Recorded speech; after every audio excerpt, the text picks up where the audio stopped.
Bonjour. Cette semaine, on va se consacrer à la paracha Kedoshim. La paracha Kedoshim, c'est la paracha du livre de Lévitique qui commence le chapitre 19. C'est une paracha avec le plus grand nombre de commentaires de tout le Pentateuque. C'est une paracha dans laquelle on se demande qu'est-ce que c'est une société avec de la sainteté? Comment intégrer de la sainteté dans une communauté? Et je voudrais consacrer cette étude à 3 enseignants et personnes qui m'inspirent et qui ont inspiré profondément cette étude. Melila Helmer-Eshed, mon enseignante de Zohar, le Rav Hanan Schlesinger, le Rav de Shorashim, avec qui j'ai eu des échanges très intéressants sur ce sujet, et la rabbinite Hadassah Fruman, qui inspire tout le long du chemin. Comment donc on insère de la Kedusha, de la sainteté dans une communauté? La réponse qui est donnée dans ce commentaire est autour à la fois d'une lecture biblique et du Zohar. On continuera ici de tisser le fil de l'étude du Zohar sur la paracha de la semaine. Et bien d'abord, dans la Bible, dans le Lévitique, ce qui est dit ici, c'est la réponse est à travers toute une liste de commandements qui indique comment pouvoir insérer cette sainteté dans une communauté. Eh bien, pour quelques exemples, il y a déjà le lien de respect entre générations, entre le rapport à la mère et au père. Aussi, le jour de repos à tout le monde, le Shabbat. Aussi, ne pas s'adresser à un travail d'idolâtrie. Aussi, le fait de laisser une partie de son champ non labouré pour d'autres personnes, pour les nécessiteux, car par principe que pas tout nous appartient. Aussi par le fait de ne pas mentir, aussi ne pas voler son ami, être en honnêteté. Aussi ne pas insulter le sourd et ne pas placer d'obstacles sur le chemin d'un aveugle, de préceptes, de commentaires, de commandements qui ne sont pas possibles d'être vérifiables facilement parce que le sourd n'entendra pas si on l'insulte, l'aveugle ne verra pas s'il y a un obstacle sur son chemin. Mais justement, au niveau plus large de l'Éternel, ça se voit. C'est aussi la paracha où on a ce fameux verset Ve'ahavta l'ereacha kamocha ki ani Adonai Elohecha. Et tu aimes ton prochain comme toi-même, parce que je suis ton Dieu l'Éternel. Et il est dit sur ce verset, Hillel dit sur ce verset que c'est l'essentiel de la Torah. Tout le reste, c'est qu'un commentaire. S'il y avait un seul verset à garder de toute la Torah, ça serait celui-ci. À la fois s'aimer et aimer son prochain, et comme soi-même, avec la présence du plus grand de l'Éternel. Il y a aussi tout un développement sur la justice, et il y a aussi un développement sur la pureté des relations sexuelles, les relations interdites et les relations souhaitables. Ici, aujourd'hui, on va se concentrer sur un seul verset, une partie d'un verset. Verset 15 du chapitre 19, qui est Betzedek tishpot amitecha. Betzedek, avec justice, tishpot, tu jugeras, amitecha, ton prochain.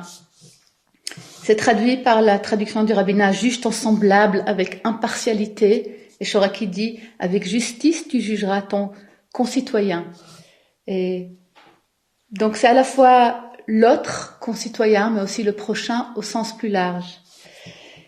Eh bien, dans le Zohar, ce verset-là est commenté toujours avec la créativité et la finesse de la lecture zoharique comme un non-hasard. Ce n'est pas juste comme ça que Tzedek et Mishpat se retrouvent l'un côté de l'autre. Justice et jugement se retrouvent l'un avec l'autre.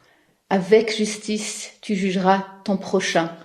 Le Zohar le lit comme tout un développement de profondeur sur une sagesse que nous devons appliquer au possible en reliant les deux.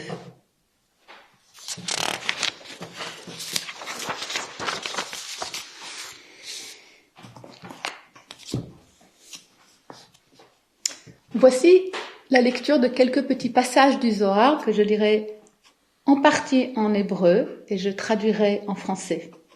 Betzedek tishpot amitecha, bo ur'e, shte dargot en kan, Betzedek tishpot amitecha, avec justice tu jugeras ton prochain. Viens et vois. 2 niveaux il y a ici. Mishpat vetzedek. Jugement et justice. Ma benzo lezo. Qu'est-ce qu'il y a entre elles? Qu'est-ce qu'elles sont? Quelle est leur relation? El achat rachamim ve'achat din vezo mitbasemet bezo. C'est très très beau. L'une est rachamim, l'une est miséricorde, et l'autre est din, d'une jugement, justice, et l'une se parfume avec l'autre. Qu'est-ce que ça veut dire cette phrase? Que l'une est miséricorde et l'autre justice, et l'une se parfume avec l'autre. Le Zohar le lit comme tzedek ou mishpat, justice et jugement, comme 2 éléments essentiels, indispensables, qui ont besoin de se parfumer, de se compléter, de se nourrir l'une avec l'autre. Parce que l'une a plus le degré de rachamim, de miséricorde, et c'est le jugement, mishpat. Et tzedek a plus le degré du din, de justice, de la droiture. Et l'invitation ici est de les parfumer et de les allier l'une à l'autre. Le développement qui va suivre va détailler tout ça. Il est dit ensuite dans le Zohar qu'Asher mitorer tzedek dan din lekol ke'echad she'en bo rachamim velo vatranut. Quand le tzedek, quand la justice se réveille, il juge tout comme un. Il juge tout pareil. Il n'a pas de miséricorde et il n'a pas de concession. Il a juste une façon de concevoir les choses, avec un principe qui est pareil pour tout le monde. Ka'asher mitorer mishpat yesh bo rachamim. Quand le mishpat, quand le jugement se réveille, il a de la miséricorde. Qu'est-ce que ça veut dire? Pose encore la question le Zohar, et il dit Ela kulam beyachad bemishkal echad. Mais ils sont tous ensemble dans un seul poids. Ces 2 éléments-là sont bien sûr 2, mais ils deviennent un pour un seul poids. C'est-à-dire que, d'une part, ce sont des qualités très différentes, et on a commencé à voir et on va les détailler, mais d'autre part, ils peuvent aussi se concevoir qu'une seule chose qui a un seul poids, l'union des 2, et ce que ça emporte avec l'embaumage qui vient avec. Il est dit ensuite dans le Zohar, Betzedek yechol haya kol hadin betzedek levado. Tout le din, toute la justice aurait pu être que avec tzedek. Mais il faut tzarich lechaber otam. Il faut les réunir ensemble. Shelo yimatzeh ze bli ze veze shlemut hadin. Pour qu'ils se retrouvent pas l'un sans l'autre. Veze shlemut hadin. Et ça, c'est la complétude de la justice. Quand on les unit ensemble, il devient complet. Et la complétude qui apparaît. Et pourquoi, se demande le Zohar encore le pourquoi. Il dit parce que Akadosh Baruch Hu Matsui Sham, le Saint béni soit-il se retrouve là, il se retrouve entre les 2. C'est-à-dire quoi? C'est-à-dire qui sait Hakadosh Baruch Hu Nimtsa Sham, Zehu Kis'o Machon Kis'echa, Kis'e HaMelech. Le trône du Saint béni soit-il se trouve entre l'espace où l'Éternel peut résider, se retrouve dans l'union entre les 2, dans l'espace de tzedek et mishpat, justice et jugement. Ve'im pogem bekise hamelech ki'ilu pogem bakadosh baruch hu mistalek miben adinim velo omed bahem. Et si on nuit l'un des 2, c'est comme si on nuit le trône divin. Et le Saint béni soit-il ne réside plus entre eux. La présence de l'Éternel ne peut plus résider entre eux. Et il part. Faisons un petit regard sur Tzedek ou Mishpat, leur qualité dans le Zohar, justement. Tzedek, donc dans le Zohar, à la fois dans cette partie-là et d'autres parties et du Zohar, c'est l'élément féminin, l'élément de la droiture, l'élément de la loi universelle, de la clarté, et l'élément qui est sans concession, sans arrondissement. C'est le din. Le mishpat, le jugement, est l'élément de la miséricorde, l'élément du particulier, de l'histoire particulière. Comme pour le jugement, il y a un juge et un jugé, il y a l'histoire du juge qui avec laquelle il vient est l'histoire du jugé auquel le juge est sensible. Et donc le mishpat est l'élément masculin de Tiferet et la justice, le tzedek, est l'élément féminin du din. Ce qui est très intéressant ici, c'est de réaliser que ces éléments masculins et féminins sont en écho avec toute une réflexion du Zohar par rapport au féminin et masculin. Le masculin, c'est l'élément qui aspire être hors temps, l'éternel, la lumière, le désir à une transcendance, le désir qui peut quelque part sauver du quotidien, de la matérialité du corps. Mais c'est aussi le danger de ne pas être relié à cette dimension-là et du coup leur tourner le dos. Le féminin, donc de tzedek, de justice, ne peut pas le faire. Cet élément-là, c'est l'élément qui réside dans le monde. C'est la shrina, c'est la présence divine, c'est la malchut, c'est vraiment la royauté d'en bas et qui est là et qui peut pas tourner la tête et partir ailleurs. Et donc c'est pour ça que s'ils sont pas reliés, elle est abîmée par la non-présence du jugement. Elle est affaiblie et du coup elle se durcit. C'est intéressant que par son affaiblissement, elle devient plus dure.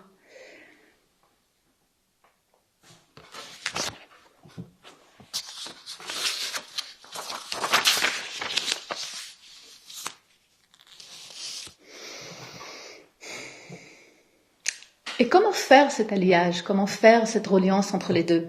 Eh bien, le Zohar, comme d'habitude, ne nous donne pas des recettes de cuisine très précises. Il nous invite à les relier entre eux, et, comme un chemin de milieu, comme Aristote, Maïmonide, pour qu'on cherche cet équilibre qui peut être différent selon les besoins, selon le moment. Mais on sait que un des signes comme quoi c'est en chemin, ou c'est ce chemin-là qui est pris, c'est le bissoum, c'est le parfumage qui en vient, c'est l'embaumage, et c'est aussi le fait qu'ils sont tous ensemble avec un seul poids, comme un. Donc ce passage-là du Zohar sur la paracha Kedoshim a développé tzedek umishpat, justice et jugement à travers ce verset biblique. Betzedek tishpot amitecha, avec justice tu jugeras ton prochain. On va regarder maintenant un autre passage du Zohar qui prend le même verset et qu'il développe avec ce lien entre justice et jugement. Cette fois-ci, on va regarder un traité très intéressant du Zohar qui raconte le dernier enseignement de Rabbi Shimon Bar Yochai, l'enseignant paradigmatique du Zohar. Le dernier jour de Rabbi Shimon Bar Yochai, il rassemble ses élèves, j'en ai parlé dans une autre paracha, et il leur donne l'enseignement de ce qu'il a besoin de dire avant de partir et ce qui se dévoile à lui juste ce jour-là. Dans ce passage-là, qui s'appelle Hidrazuta, la petite assemblée, il témoigne Rabbi Shimon Bar Yochai et il dit que Kol yamai hayiti mitzta'er al haolam shelo yipaga bedinea shel tzedek velo tisrof et haolam beshalhavotea. Toute ma vie, il dit Rabbi Shimon Bar Yochai quelques heures avant sa mort, il a œuvré, il était inquiété pour que le monde ne soit pas atteint par la justice de tzedek, de la justice, et qu'elle ne brûle pas le monde avec ses flammes. Donc il partage comme quoi c'est un élément très important dans sa vie, qu'il a œuvré tout le temps. Il n'a pas dit qu'il a réussi, mais il a dit que c'était son ouvrage de veiller à ce que le monde ne brûle pas avec le feu de la justice. Et il ajoute, Arebe dor ze yesh bo tzadikim, u'ma'atim hem sheyakumu le'agen al ha'olam. Et dans cette génération, il y a des justes, et ils sont peu nombreux à protéger, à se lever, à essayer de veiller au monde. Et donc, on peut imaginer qu'il parle aussi de lui-même, comme un tzaddik, comme un juste, qu'il s'est levé toute sa vie pour essayer de protéger et de veiller au monde, et qu'ils ne se sont pas dans une communauté très nombreuse, ils sont peu nombreux, mais qu'il a œuvré pour ça. Rabbi Shimon continue et dit que quand les dinim, quand la justice se réveille à travers la rencontre avec le jugement, kulam rachamim, kulam beshlemut, ils sont tous en miséricorde, ils sont tous en complétude. Shemishpat ze mevasem et tzedek zo v'hadinim mitaknim v'kulam yordim laolam beshlemut. Parce que le jugement, il embaume tzedek, c'est ce qu'on a vu aussi dans Kedoshim, il embaume la justice. Et le jugement, il se répare, il s'installe et il descend dans le monde avec complétude, avec miséricorde. ואזי היא השעה שמתחברים זכר ונקבה וכל העולמות כולם ברחמים ובחדווה. Quel beau passage. Et alors, il nous dit Rabbi Shimon Bar Yochai, c'est l'heure où s'unissent le masculin et le féminin, et tous les mondes entiers sont là avec miséricorde et joie. C'est à quel moment que ça arrive, cette union entre justice et jugement? C'est le moment où le masculin et féminin s'unissent. Effectivement, comme tzedek c'est féminin, et justice est féminin, et jugement c'est masculin, mishpat, c'est ce moment-là où ils s'unissent que tous les mondes se retrouvent dans un état de miséricorde et de joie. Eh bien, si on regarde ce passage aussi riche du Zohar, on peut voir que si on veut comprendre en fait la manifestation du divin, on a vraiment besoin de veiller à sa capacité de résider parmi nous dans son trône et d'avoir un trône qui relie ces éléments-là. Et que le monde ne peut pas subsister sans leur union. Parce que pour qu'on puisse tenir face à cette puissance de tzedek, cette puissance de la justice, il a besoin d'être embaumé par le jugement. Ce qui est très intéressant ici aussi, c'est que les propos peuvent nous enseigner aussi que l'immanent et les transcendants doivent être en union et en alliance. Le concret et le spirituel doivent chercher leur rencontre et non pas être coupés. Et ce n'est pas n'importe quelle rencontre comme on a vu, mais une rencontre d'amour, une rencontre d'éros, une rencontre qui permet du coup une fécondation des mondes d'en bas. Parce qu'à ce moment-là, effectivement, les mondes se manifestent avec miséricorde et joie. Et il nous dit le Zohar, c'est un temps qui est souvent rare. Et Rabbi Shimon le partage dans son enseignement de fin de vie en disant j'ai œuvré, mais on entend que ce n'était pas forcément abouti. Mais c'est important de savoir que c'est possible, par moment, de les unir avec plus ou moins accordage. Et à la fois, ne pas attendre que ça soit tout le temps. Peut-être l'enseignement de Rabbi Shimon et aussi nous dire chercher cette union d'amour entre les deux. Mais n'attendez pas que ça soit tout le temps là. Puisque si vous attendez que ça soit à tout moment, ça sera la déception complète et peut-être l'arrêt de la recherche de cette union d'amour.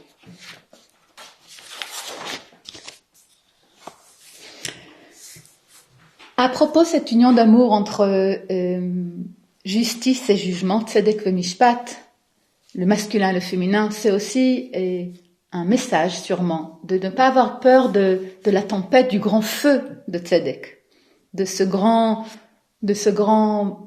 eau qui commence à bouillonner, à yam hasoher. Ne pas avoir peur de cette mer tumultueuse. Ça suffit de l'aimer, ça suffit d'être en amour avec cette mer, avec ce grand feu, pour être avec elle dans cet état, pour qu'il puisse permettre à ce feu de s'amoindrir, aux vagues de la mer de devenir plus petit, de les contenir et de la parfumer, l'adoucir pour qu'elle devienne du coup rachamim, avec davantage de miséricorde. Et il est dit effectivement dans le Zohar ici, dans cette partie-là, que כאשר נמצא צדיק בעולם, אפילו כאשר מתעוררת צדק לבדה, יכול העולם להינצל בזכותו ואינו פוחד מהדין. Quand se trouve un tzaddik, un juste dans le monde, même quand tzedek, même quand la justice se réveille toute seule, le monde peut se sauver grâce à lui. Et il n'a pas peur d'Madin, il n'a pas peur du jugement. Ça parle de l'action du juste qui est juste ici, dans cette action-là. Et c'est par le fait qu'il n'a pas peur de ça, il peut du coup contribuer à cette transformation de ce tzedek.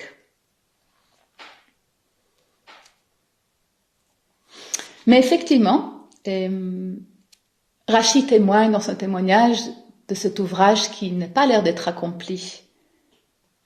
Et on peut penser au précepte des Pirkei, des traités des pères, Pirkei Avot, qui est Lo alecha hamlacha ligmor, velo ben chorim lihitbatel mimena. Il ne t'appartient pas d'achever l'ouvrage et tu n'es pas libre de t'y soustraire. C'est-à-dire, tu dois faire ce que tu peux faire, même si tu vas pas le finir, tu fais ta part, tu vas pas la finir, mais ça veut pas dire que tu ne peux rien faire. Et c'est comme si Rabbi Shimon, dans les derniers moments de sa vie, il est là, en témoignant de ce qu'il a pas arrêté de faire et de vrai, par moments de grâce où c'était possible et par moments où ce n'était plus possible. Et Rabbi Shimon témoigne d'un moment où cette rencontre d'amour a pu se faire par ce verset des Psaumes 33. Ohev tzedaka umishpat chesed Adonai mela'a haaretz. Ohev tzedaka umishpat chesed Adonai mela'a haaretz. Celui qui aime la tzedaka, et droiture, équité, charité, dévouement et mishpat, jugement, la bonté de l'Éternel remplit la terre.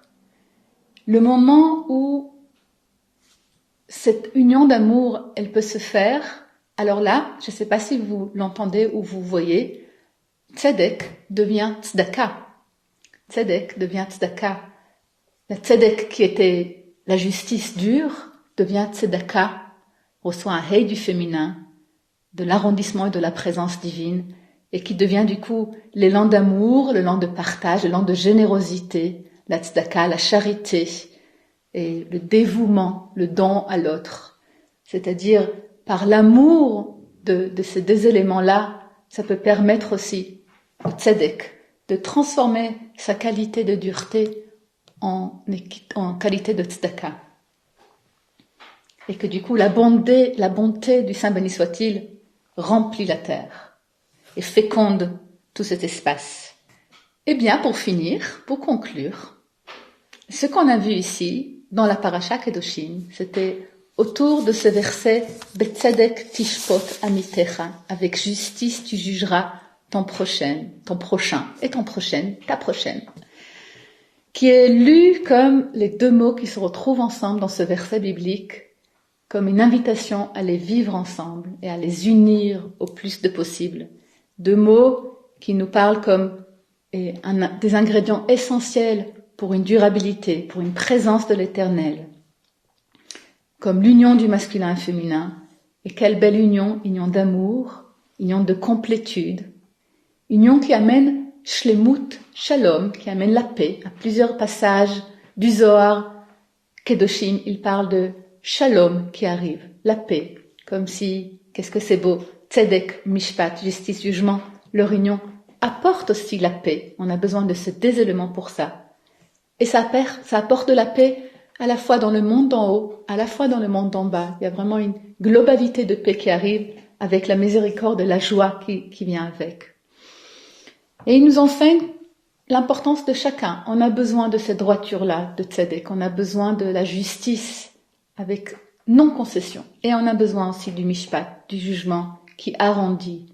Et on a surtout besoin les uns avec les autres. Ils ne peuvent pas être seuls, ni l'un ni l'autre. Ça nous enseigne aussi de ne pas avoir peur de ce feu, comme on a pu voir. Parce que le feu du tzedek peut devenir tzedaka, peut devenir amour, don, charité, dévouement. Qu'est-ce que c'est beau de voir que les dynimes, les jugements, les justices équilibrées sont les fruits de l'amour entre tzedek et mishpat, jugement et justice. Comme Vahavta l'ereacha kamocha, ki ani Adonai Elohecha, comme et tu aimeras ton prochain comme toi-même parce que je suis ton Dieu l'Éternel. C'est du même niveau. Tu aimes ton prochain, tu aimes toi-même. C'est cette relation d'amour auquel on est invité avec la présence du divin.